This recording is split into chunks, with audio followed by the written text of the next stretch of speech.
2021 උසස් පෙළ විභාගය බහුවර්ණ ප්‍රශ්නාංකය 9 දී ඇති කානෝසිතියම සහ ඒ මත පදනම්බ ගොඩනගා ඇති තාර්කික පරිපථය සලකන්න. A B C ආදාන වන අතර Z ප්‍රතිදානය වේ. අපි පරිපථය ගමු. සාමාන්‍යයෙන් සරල පරිපථයක් දීලා තියෙන්නේ මෙතන n ద్వාරයක් තියෙනවා. අනතුරුව එහි ප්‍රතිදානය O ద్వාරයකට බාර දීලා තියෙනවා. right මේක A B C පිටවන ප්‍රතිදානය Z කියලා ලකුණු කරලා තියෙනවා.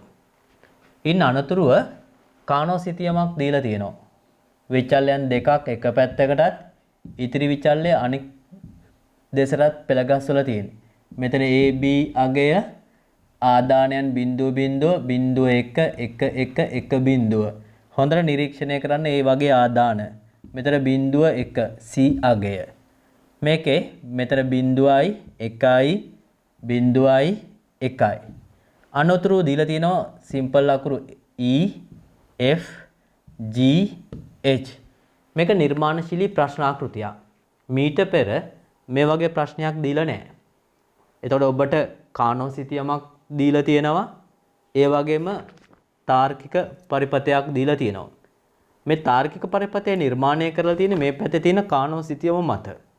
එතකොට ප්‍රශ්න කියන්නේ කානෝසිතියමින් නියෝජනය වන තාර්කික කාර්ය තරකන පරිපථයේ නිවර්දිව ක්‍රියාත්මක වෙන්න නම් මෙන්න මේ විචල්‍යයන් මගින් නිරූපණය කරන අගයන් කවරේද කියලා තමයි අහන්නේ.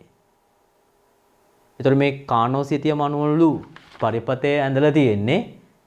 එනම් පරිපථය අනුව පරිපථයෙන් ක්‍රියාත්මක වන ප්‍රතිදානය අනුව E F G H සඳහා ආදානගයන් තමයි අහන්නේ. මේක හොඳ නිර්මාණශීලී ප්‍රශ්නයක්. හරි. අපි බලමු කොහොමද කරන්න කියලා. මුලින්ම මෙන්න මේක ප්‍රතිදානය ලබා ගන්න. මේකේ ප්‍රතිඵලය අනුව නේද මේ පරිපථය ඇඳලා තියෙන්නේ. එහෙනම් පළමුව මේ ප්‍රතිදානය බලන්න. ඊට පස්සේ ඒ ප්‍රතිදානය ලැබෙන විදියට මෙතන කාණ්ඩ ගන්න. එතකොට ඒ කාණ්ඩ ගැනීමේදී E F G H සඳහා ලැබෙන්න පුළුවන් අගය අපට තීරණය කරන්න පුළුවන් පුතේ. හොඳයි. ඒතර මේක n එකක් නේ. මේක A and B. මේක O ගේට් එකක්. යටින් එනවා C. එහෙනම් මේ Z සමානයි උඩින් එනවා A and B O C. මේක තමයි Z ගේ ප්‍රතිදානය.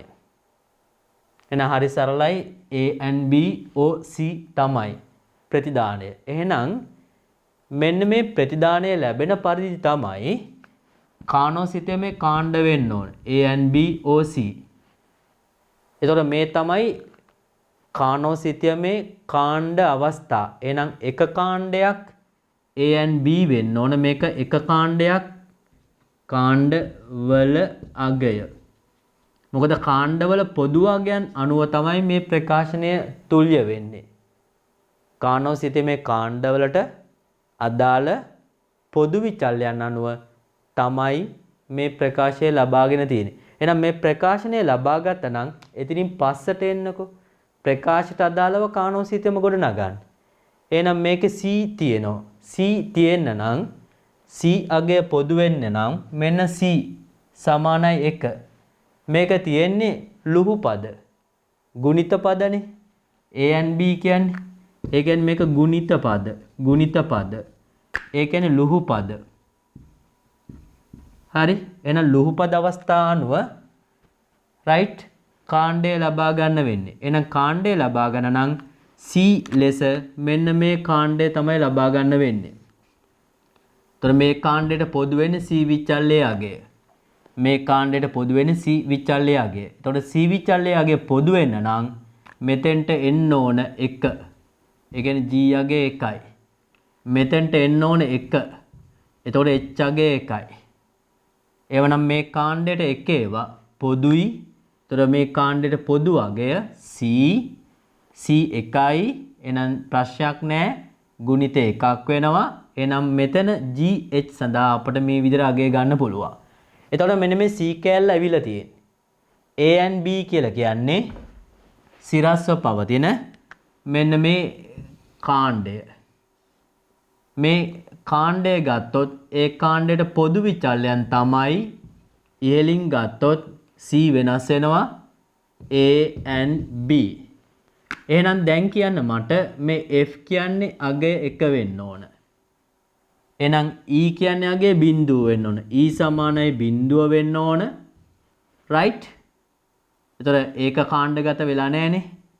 ඒතර E F සමානයි 1 වෙනවා. G සමානයි 1 වෙනවා. H සමානයි 1 වෙනවා.